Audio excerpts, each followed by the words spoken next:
Je vous propose un petit exercice d'auto-observation émotionnelle.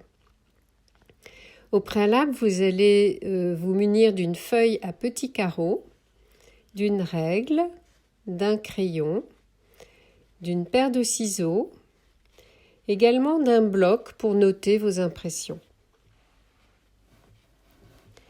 Voici la première partie de l'exercice. Écoutez bien la consigne sans prendre de notes.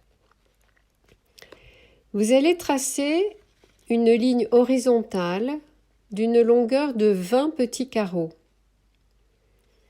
Vous allez marquer A au début de cette ligne et B au bout de cette ligne. À partir du point B, vous allez maintenant tracer vers le bas une ligne verticale de 10 petits carreaux et marquer le point C au bout de cette ligne. Puis à partir du point C, vous allez tracer vers la gauche une ligne horizontale de 10 petits carreaux et marquer au bout de cette ligne le point D. À partir du point D, tracez vers le bas une ligne verticale de 10 petits carreaux. Marquez au bout de cette ligne le point E. Puis, à partir du point E, tracez vers la gauche une ligne horizontale de 10 petits carreaux qui se termine par le point F. Enfin, à partir du point F, rejoignez le point A en remontant verticalement sur 20 petits carreaux. Vous allez ainsi obtenir une forme qui aura 6 côtés, une sorte de parallélépipède qui ressemble à un carré mais à qui il manquera un morceau. Allez-y, réalisez maintenant ce dessin.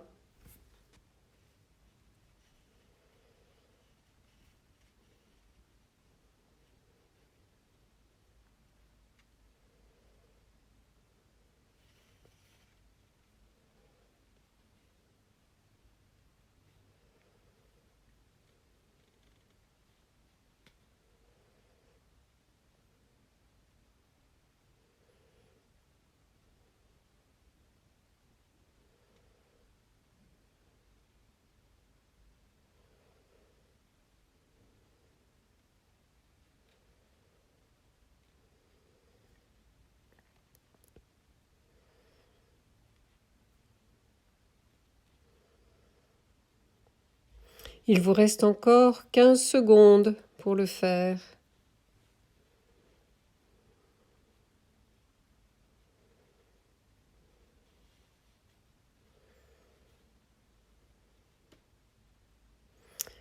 Voilà, maintenant, je vous propose une pause dans l'exercice. Vous allez noter vos premières impressions. Comment vous vous sentez? Quel mot qualifierait ce que vous ressentez là maintenant? Et qu'est-ce que vous êtes dit pendant la consigne et pendant la réalisation du dessin? Je vous laisse quelques instants pour noter.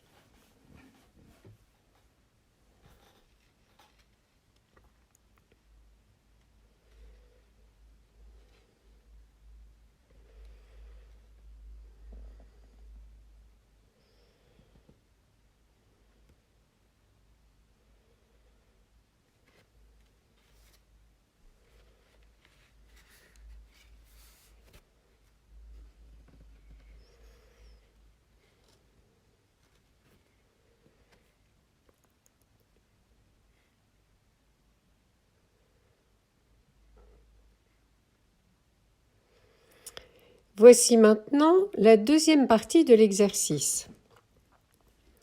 Vous allez découper cette forme en 4 morceaux égaux, 4 morceaux identiques, c'est-à-dire de même taille et de même forme.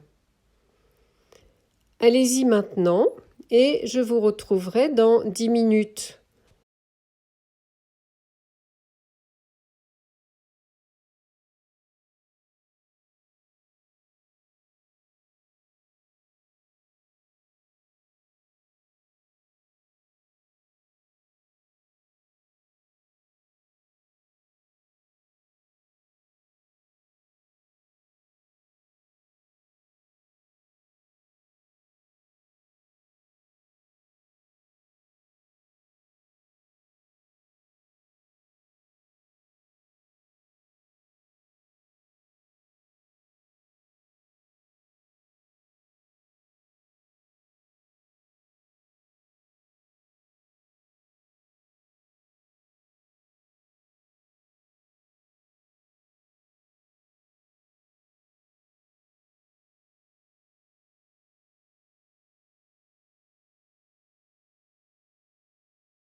Eh bien, les 10 minutes sont maintenant écoulées et je vous propose de prendre quelques instants pour noter vos impressions.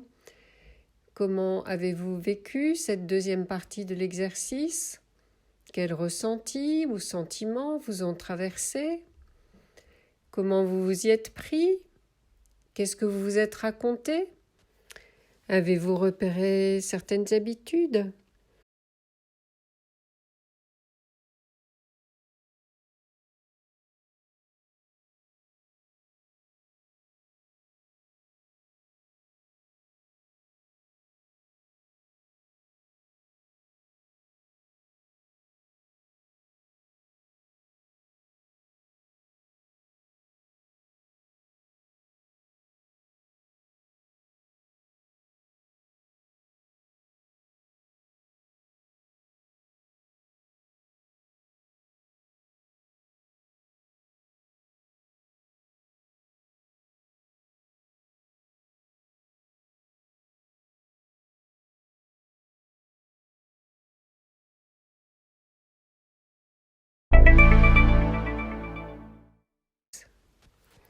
Voilà, vous avez sans doute compris que le résultat de l'exercice nous importe moins que le processus lui-même que chacun peut expérimenter en le réalisant. Ce processus se déroule d'abord au niveau du corps, car ce que vous avez entendu a généré en vous une sensation corporelle. Et cette information nerveuse est décodée en un éclair par le tronc cérébral. Elle peut être perçue comme un danger ou comme une opportunité, tout dépend de notre histoire, de nos premières expériences. Et vos réactions vont prendre des colorations différentes, mais elles ont toutes un même but: garantir votre intégrité, votre vie. C'est seulement ensuite que le processus se déroule au niveau de l'esprit. Au nom d'un désir d'avoir toujours plus de vie, ou de liberté, ou de pouvoir, des comportements réactifs vont se répéter, devenir des habitudes, voire même des stratégies, qui vont finalement entretenir vos peurs de manquer, générer des croyances aussi. Croyances qui, en se cumulant, vont devenir votre représentation du monde. Et ces représentations viennent s'ajouter à vos filtres de perception. Le cycle réactif se poursuit ainsi en créant des boucles infernales dont il est parfois très difficile de sortir, sauf à ralentir et observer ce processus à l'œuvre. C'est ce que nous invite à faire la logique émotionnelle. Vous pouvez en découvrir davantage en lisant le livre « La vie secrète des émotions » que vous pouvez télécharger sur le site des éditions Erol. À très bientôt.